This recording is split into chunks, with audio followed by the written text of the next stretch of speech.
کس کو فرصت ہے؟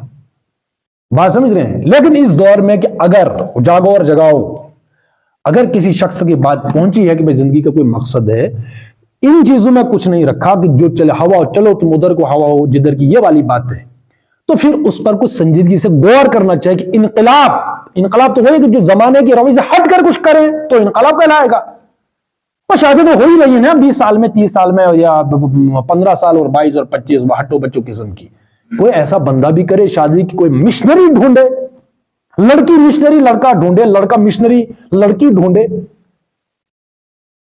یہ یاد رکھیں، میں نے وہی کہا، یہ فلٹر ہے، فلٹر، منافقت کے پردے ہیں، پردے، تکلفات، شادی تک، شادی کے بعد سارے پردے ہٹ جاتے ہیں، پھر لگاؤ رہتا ہے۔ وہ جانور، بلی پالی تھی، بلی مجھے پیاری ہے، کتا پالا تھا میں نے، کوئی کتا رکھا ہوا ہے تو کتے سے بھی ہوگا نا، چلو بے ٹہلتے ہیں، تو یہ ہوتا ہے۔ بات سمجھ رہے ہیں؟ واقعی کہ میں نہیں، میری زندگی کا مقصد تیرے دین کی سرفرازی۔ تو اگر واقعی زندگی کو مقصد سمجھا رہا ہو کہ مقصد ہے زندگی کا، تو ہم سفر چاہیے، ہجوم نہیں، ایک مسافر بھی قافلہ ہے مجھے۔ بات سمجھ رہے ہیں؟ تو وہ ہوگا، وگرنہ وہی وہ گھسیٹنا پڑے گا۔ لمحوں نے خطا کی تھی، صدیوں نے سزا پائی۔ تو جب گھر سے اور ہم سفر جو بھی ہوگا، میاں اور بیوی ایک دوسرے کی ٹانگیں گھر میں ہی کھینچیں گے، تو آگے کیا کون سا اسے ماری کا سر کرنا ہے؟ کبھی ہوگا؟ بات سمجھ رہے ہیں؟ تو اس لیے ہم یہ کہہ رہے ہیں کہ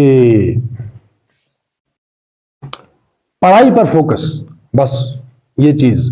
اس کے بعد کل بھی میں نے کہا تھا کہ پھر لڑکا جو ہے وہ لڑکی کا وہ لاش کی طرح نہیں، پہلے مجھے چہرہ دکھاؤ، مجھے وہ قائل کرے گا اس کا چہرہ کہ نہیں کرے گا، وہ چہرہ تو نہیں دیکھنا نا، اس نے کرائٹیریا فٹ کرنا کہ بھئی یہ مقصدی ہے، مشنری ہے کہ نہیں ہے، چاہے پھر ایج اس کی کیسی بھی ہو، شکل اس کی کیسی بھی ہو۔ اسی طرح سے لڑکی ہے تو لڑکی پھر وہ لڑکے کا پورا وہ جو بایو ڈیٹا نہیں لے گی اسکریننگ کہ کیا ہے وغیرہ وغیرہ، ایج ہے، فلاں خاندان ہے، شادی ہے نہیں ہے، وہ مشنری ہے بندہ، بات ختم۔ کچھ سال گزارنے ہیں تو بھائی چلے جانا ہے، اپنا مقصد۔ ہم تو دیہڑی کے مزدور ہیں، اپنا کام کرنا ہے، یہ نہیں ٹینشن کہ بھائی عمارت بننی بھی ہے کہ کب بننی ہے کب نہیں بننی، ہم نے تو اپنی دیہڑی لگانی ہے ایمانداری کے ساتھ، چلے جانا ہے، یہ بس یہ چیز ہے، ٹھیک ہے نا۔ تو اس میں اقرا پہلی آیت ہے وہ فرض ہے، اور قرآن میں جتنی بھی آیتیں ہیں سائنس کے متعلق ہے، مادی کائنات کے اکثر و بیشتر وہ ہیں، تو ان کا نالج حاصل کرنا بھی کیا ہے، وہ فرض ہے۔ تو پھر جا کر یہ چیزیں بھی سمجھ آنے لگ جاتی ہیں۔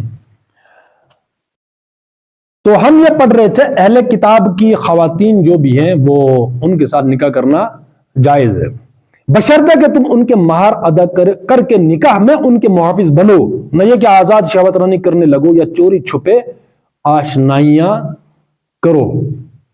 آزاد شہوت رانی کرنے لگو یا چوری چھپے آشنائیاں کرو، مہر ادا کر کے، یعنی نکاح کرنا ہے۔ بات وہیں کی وہی ٹھہر گئی پھر سے اس وقت اکثریت کی۔ سب سے بڑے جو مجرم ہیں وہ والدین ہیں۔ والدین کو پتہ ہونا چاہیے کہ میری بچی کی عمر کیا ہے، اس کے تقاضے کیا ہیں، اس کے شوق کیا ہیں، لڑکا کیا کر رہا ہے، لڑکی کیا کر رہی ہے، ان کے نکاح کب کرنے، ذمہ داری کس کی تھی؟ یہ والدین کی ہے۔ اصلی مجرم وہ ہے، لیکن پھر بھی میں ان کو دوش نہیں کرتا کہ وہ ان بیچارے جو والدین ہیں، ان بیچاروں کی شادیاں ہی تب ہوئی ہیں جب وہ خود بیچارے وہ جاہل تھے، ان پڑھ تھے، ان کی کوئی تربیت نہیں تھی، کوئی نالج نہیں تھا، ان کی شادیاں ہو گئی تو بچے ہو گئے، ان بیچاروں نے کون سی تربیت کرنی ہے؟ اس لیے آج کے لیے جو انٹرنیٹ کا دور ہے، سوشل میڈیا کا، موبائل فون ہے سب کے ہاتھ میں، اب جو ہے نالج کا دھماکہ ہو چکا ہے، ہر ایک کے پاس صحیح دعوت پہنچ رہی ہے، یا کوئی انسان تحقیق کر سکتا ہے۔ تو اب آج خود اگر والدین اس قابل نہیں ہے، سب سے بڑا جو ہمیں یہ آیت پھر سے پڑھیے، نکاح کرو، ان کے مہر ادا کر کے نکاح میں ان کے محافظ بنو، تو گویا نکاح ہے، نہ یہ کہ آزاد شہوت رانی کرنے لگو یا چوری چھپے آشنائیاں۔ تو چوری چھپے اور آزاد شہوت رانی کرنے کے لیے مجبور کس نے کیا اس وقت میجورٹی کو؟ گھر والوں نے کیا نا۔ بھائی اگر دو بندے شادی کر رہے ہیں، لڑکا لڑکی، ان کی اولاد ہو رہی ہے، وہ بڑے ہو رہے ہیں، تو ذمہ داری کس کی ہے؟ ہمسایوں کی ہے، لوگوں کی ہے، تو اسی ماں باپ کی ہے نا، جس کی وہ اولاد ہے، جس نے شادی کی ہے، شادی کے نتیجے میں بچے پیدا ہوئے، ان کی ذمہ داری کے حق کہیں ہمارے بچے اس آیت کی زد میں نہ آئے کہ آزاد شہوت رانی یا چوری چھپے آشنائیاں ہیں. تو چوری چھپے وہاں ہوتا ہے جہاں معاشرے کا ڈر ہو، پریشر ہو، ماں باپ کا، معاشرے کا. کوئی لڑکا نکاح کرنا چاہے لیکن گھر والے نہیں مان رہے، لڑکی نکاح کرنا چاہے لیکن گھر والے نہیں مان رہے، تو جو زنا کریں گے تو کھاتا کسی کھاتے میں ڈلیں گے؟ وہ جو گناہ کریں گے گھر والوں کے، ان پر بھی گناہ ہے، لیکن اصل مجرم اسے کون ہے؟ وہ گھر والے ہیں، ماں باپ ہیں. اس لیے میں نے کبھی لکھا تھا کہ جو آج شراب پیتے ہیں وہ شرابی نہیں ہیں، جو نہیں پیتے وہ ہیں، اور جو آج زنا کرتے ہیں وہ زانی نہیں ہے، جو نہیں کرتے وہ ہیں. بھائی اثرات ہوتے ہیں، اثرات. جو چیز کلچر میں ہے، جو چلن میں ہے، جس چیز کا رواج ہے، اس کا اثر ہوتا ہے. اکثر و بیشتر اس وقت کون کرتا ہے نکاح؟ کیوں نہیں کرتے؟ کھائیں گے کیا؟ گھر والوں کا ڈر ہے. لیکن پھر سے وہی بات ہے کہ گھر والوں کو چھوڑیا، وہ بیچارے خود جاہل ہیں، انہوں نے کون سی تربیت میری آپ کی کرنی؟ اگر میں نے کوئی آیت پڑھی از خود یا میری زبان سے آپ سن رہے ہیں تو آپ پر اب واجب ہو گیا خود کی تربیت کرنا، خود گناہوں سے بچنا. یہ دوسرا ٹاپک میں اس پر چلا جاؤں گا تو الگ وہ بحث ہو جائے گی. ہر بندہ فلاسفر نہیں ہوتا. قانون کی امپلیمنٹیشن فرض کیوں ہے؟ بات سمجھ رہے ہیں؟ یہ الگ اس پر بات کریں گے.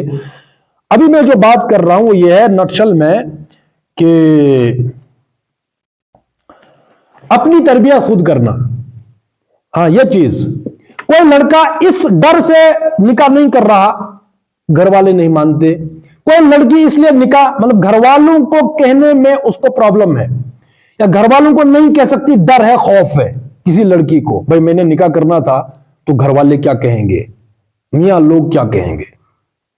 ٹھیک ہے، اس کے لیے میں ایک اصولی بات یہ کہتا ہوں، اس کے لیے تھوڑا ایمان ہونا چاہیے. ایمان چاہے لڑکے کو بھی لڑکی کو بھی. اگر تو گھر والوں کا ہی ڈر ہے، لڑکی کو مرضی ہے، لڑکے کو مرضی ہے، بات سمجھ رہے ہیں. لیکن وہی پھر اگر 30 سال کے تم ہو، اگر نہیں ہو، میچور ہو انف تو کریں. اگر کسی کو غلطی ہو گئی ہے 30 سال سے پہلے اور اپنے آپ کو دیکھے میرے پاس نالج کتنا ہے، میری زندگی کوئی مقصد ہے، اگر مقصد ہے وہ میں نے سائنٹفک بنیادوں پر حاصل کر لیا ہے تو میں راضی ہو جاؤں. یا میں شادی کے لیے جس کے ساتھ میں نے شادی کرنی ہے وہ بھی مقصد ہی ہے.